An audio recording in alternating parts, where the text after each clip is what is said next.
Meditation, please ভাই, এইসব boring কাজকর্ম আমার দ্বারা হবে না। এদিকে আবার অন্যদিকে লাইফে এত স্ট্রেস, সত্যি আর বাঁচতে ইচ্ছা করে না। এটা অনেকটা এরকম দাঁড়ায় যে আগুনে হাত পুড়ে যাচ্ছে, বাঁচাও বাঁচাও বলে চিৎকারও করছি, কিন্তু আগুনের উপর থেকে হাতটা সরাতে রাজি নই। কেন? কারণ হাত সরানোটা একটা খুব বোরিং কাজ। এবার মজার ব্যাপারটা হলো, এটা অন্য কারণ নয়, আমার নিজেরই 1 বছর আগেকার অবধির গল্প। 1 বছর আগে অবধিও বেশিরভাগ লোকের মতোই আমার জীবনেও মেডিটেশন ওয়ার্ডটার সঙ্গে বোরিং ওয়ার্ডটা ফেভিকুইক দিয়ে লাগানো ছিল। কিন্তু সন্দীপ মাহেশ্বরীর বেসিক মেডিটেশন সেশনটা দেখার পর এই ফেভিকুইকের আঠাটা শুধু খুলেই যায়নি, বরং আমার জীবনে বর্তমানে মেডিটেশন আর বোরিং এই শব্দ দুটোর দূর দূরান্ত অবধিও কোনো যোগাযোগ নেই। আপনারা হয়তো অনেকেই জানেন আমার জীবনে ওয়ান অ্যান্ড অনলি আইডল হলেন সন্দীপ মাহেশ্বরী, এবং সন্দীপ মাহেশ্বরী ফ্যান নামে আমার আরেকটি ইউটিউব চ্যানেলও রয়েছে, যেখানে আমি ইংলিশে প্রায় প্রতি সপ্তাহেই একটা করে ভিডিও আপলোড করি। আগে আমিও বেশিরভাগ ছেলে মেয়েদের মতোই মেডিটেশনের নাম শুনলেই নাক সিটকিয়ে উঠতাম। ভাই প্লিজ, এর থেকে চল তাসপিটাই অনেক কাজে দেবে। কেন আমি আমার জীবনের অমূল্য 2 মিনিট সময় মেডিটেশন করে নষ্ট করব? এর থেকে বাবা ঘন্টার পর ঘন্টা ফেসবুকে অকারণে বসে স্ক্রোল করব, তাও ভালো। ঠিক এরকমই চিন্তাভাবনা আমারও ছিল, কিন্তু এর আগেই অলরেডি অনেক জায়গায় আমি পড়েছিলাম যে রোজ যদি আপনি কোনো একটা এমন কাজ করতে চান যেটা আপনার জীবন বদলে দিতে পারে, তো সেটা হলো মেডিটেশন। কিন্তু তবুও আমার কাছে মেডিটেশন করার কারণটা পুরোপুরি পরিষ্কার হচ্ছিল না। ফাইনালি যেটা সন্দীপ স্যারের ভিডিওটা দেখার পর ক্লিয়ার হয়। এরপর আমি ঠিক করি, যখন সবাই বলছে, এমনকি সন্দীপ স্যারও যখন বলছেন, তখন অবশ্যই আমার একবার অন্তত চেষ্টা করে দেখা উচিত। আর ধীরে ধীরে তারপর যত দিন যেতে থাকে আমি মেডিটেশনের প্রেমে পড়তে থাকি, কারণ আমি এমন কিছু পরিবর্তন লক্ষ্য করি যেগুলো সত্যি অসাধারণ ছিল। তো আমি আজ এই ভিডিওতে আপনার সাথে সেই বেনিফিটগুলোই শেয়ার করব, এবং তার সাথে সাথে এটাও শেয়ার করব যে কিভাবে মেডিটেশনকে বোরিং নয় বরং অসম্ভব ইন্টারেস্টিং করে তোলা সম্ভব। তো চলুন শুরু করা যাক। প্রথমেই বলি, মেডিটেশন থেকে আপনার কি কি লাভ হবে। আপনি চাইলে এগুলোকেই মেডিটেশনের অভ্যাস গড়ে তোলার জন্য আপনার ওয়াই শিট হিসাবে ব্যবহার করতে পারেন। নাম্বার 1, মনোসংযোগ করার ক্ষমতা বৃদ্ধি। নাম্বার 2, পর্যবেক্ষণ করার ক্ষমতা বৃদ্ধি। নাম্বার 3, সবসময় বর্তমানে উপস্থিত থাকা। নাম্বার 4, অনেক কম পরিমাণ চিন্তা মাথায় আসা। নাম্বার 5, রাগের উপর নিয়ন্ত্রণ। নাম্বার 6, সুসম্পর্ক গড়ে তোলার প্রতি সচেতনতা বৃদ্ধি। নাম্বার 7, যে কোনো রকম জিনিসের প্রতি আসক্তি হ্রাস। নাম্বার 8, ভালোবাসা ও সহানুভূতি বৃদ্ধি। এ তো শেষই হচ্ছে না। নাম্বার 9, যে কোনো রকম নেশার হাত থেকে মুক্তি। এবং নাম্বার 10, কর্মক্ষমতা ও কর্মশক্তি বৃদ্ধি। গৌতম বুদ্ধকে একবার একজন জিজ্ঞেস করেছিলেন, মেডিটেশন করে আপনি কি কি পেয়েছেন? উনি উত্তর দেন, কিছুই না, কিন্তু আমি কি কি হারিয়েছি সেটা আমি তোমাকে বলতে পারি।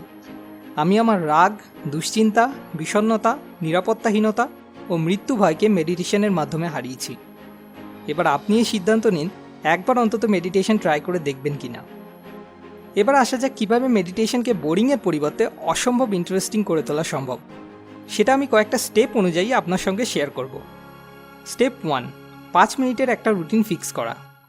বিগিনার্সদের জন্য এটা খুবই একটা কমন প্রবলেম, মেডিটেশন করব বলে ঠিক করা, কিন্তু তারপর কোনো না কোনো কারণে বা কাজের চাপে সেটা করতে ভুলে যাওয়া। তাই কোনো কিছু শুরু করার আগে আপনাকে রোজ 5 মিনিটের একটা রুটিন ফিক্স করতে হবে। হয় সকালে উঠেই সবার প্রথমে, আর নতুবা সবার শেষে রাতে শুতে যাওয়ার আগে রুটিন ফিক্স করতে পারলে সব থেকে ভালো হয়, যখন আপনার সুবিধা হয়।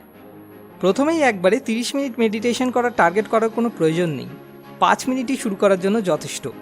পরে প্রতি 3 দিন পরপর 1 মিনিট করে সময় বাড়াতে থাকতে হবে। স্টেপ 2, একটা শান্ত জায়গা খুঁজে বসা। যে কোনো একটা শান্ত নীরব পরিবেশ খুঁজে বসতে হবে, যেখানে কিনা কোনো রকম শোরগোল নেই। সেটা আপনার বাড়িতে কোনো রুম বা বাড়ির ছাদ বা পার্কের কোনো বেঞ্চও হতে পারে। এবার শুরু করার আগে অনেকেই এটা নিয়ে ঘাবড়ে থাকে যে কিভাবে বসতে হবে, কিভাবে নিঃশ্বাস নিতে হবে, কিন্তু আসলে এগুলো কোনো ম্যাটারই করে না। আসলে যেটা ম্যাটার করে সেটা হলো মনোসংযোগ করতে পারা। যেভাবে বসলে আপনি কমফোর্টেবল ফিল করেন সেভাবে বসলেই চলবে। আপনি যদি কোনো আনকমফোর্টেবলভাবে বসে মেডিটেশন করার চেষ্টা করেন তো বারবার আপনার মন ওই ব্যথার দিকে যাবে, যেটা একেবারেই কাম্য নয়। বসার ব্যাপারে শুধু একটাই নিয়ম মানতে হবে, হেলান দিয়ে বসলে চলবে না। আপনি চাইলে চেয়ারে বসেও করতে পারেন, শুধু একটাই শর্ত, হেলান দেওয়া যাবে না। স্টেপ 3, বাইরে থেকে সমস্ত ইনপুট বন্ধ করা। এর জন্য আপনাকে আপনার চোখ এবং কান বন্ধ করতে হবে। চোখ তো বন্ধ হয়ে যাবে, কিন্তু কান বন্ধ করার জন্য আপনাকে ইয়ার প্লাগ ব্যবহার করতে হবে। আপনি চাইলে ইয়ার প্লাগের অল্টারনেটিভ হিসেবে আপনার মোবাইলের যে কোনো এয়ারটাইট ইয়ারফোনও ব্যবহার করতে পারেন। মূল উদ্দেশ্য হলো বাইরের জগৎ থেকে বিচ্ছিন্ন হয়ে নিজের ভিতরের জগতে প্রবেশ করা। স্টেপ 4, গুনে গুনে 10 বার জোরে জোরে নিঃশ্বাস নেওয়া। নিঃশ্বাস হলো সেই জিনিস যা আমাদের শরীরের সঙ্গে মস্তিষ্কের সংযোগ তৈরি করে। চোখ কান বন্ধ করার পরই আপনাকে গুনে গুনে 10 বার জোরে জোরে নিঃশ্বাস নিতে হবে।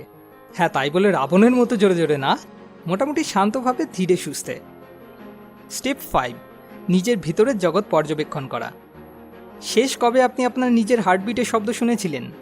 শেষ কবে আপনি অনুভব করেছিলেন যে যখন প্রশ্বাসটা নাকের মধ্যে দিয়ে গিয়ে ফুসফুসে প্রবেশ করে তখন ঠিক কেমন অনুভূতি হয়? সত্যি কথা বলতে আমাদের ভিতরের জগৎটা বাইরের জগৎ থেকে অনেক অনেক বেশি রহস্যময়, অনেক বেশি ইন্টারেস্টিং। আমরা শুধু লক্ষ্য করি না তাই।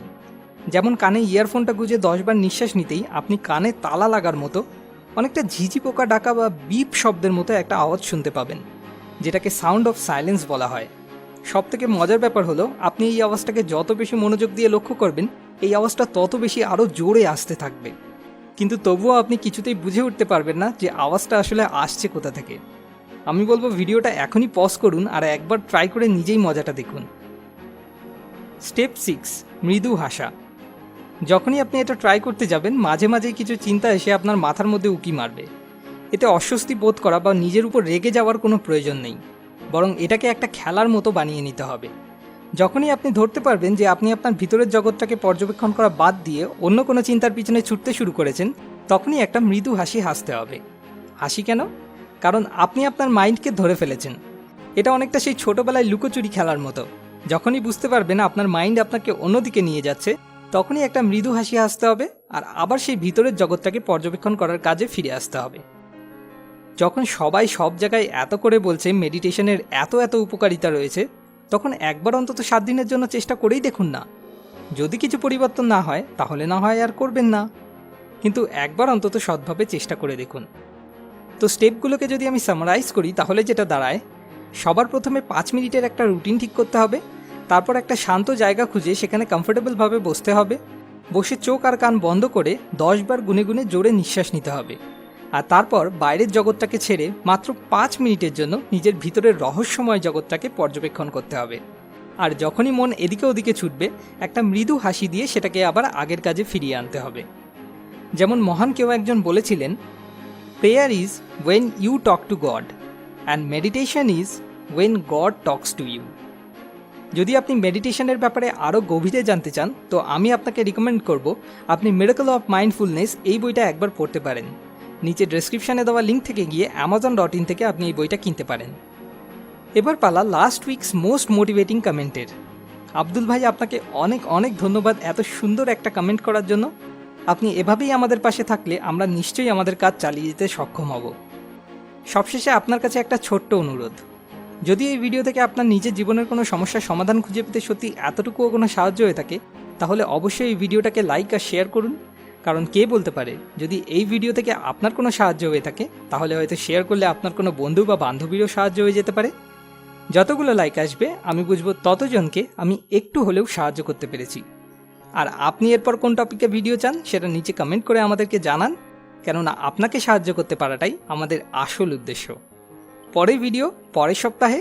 আমরা যখনই এরকম কোনো নতুন ভিডিও আপলোড করব তার নোটিফিকেশন পাওয়ার জন্য সাবস্ক্রাইব বাটনে ক্লিক করার পর পাশে আসা বেল আইকনে ক্লিক করে আমাদের সঙ্গে কানেক্টেড থাকুন।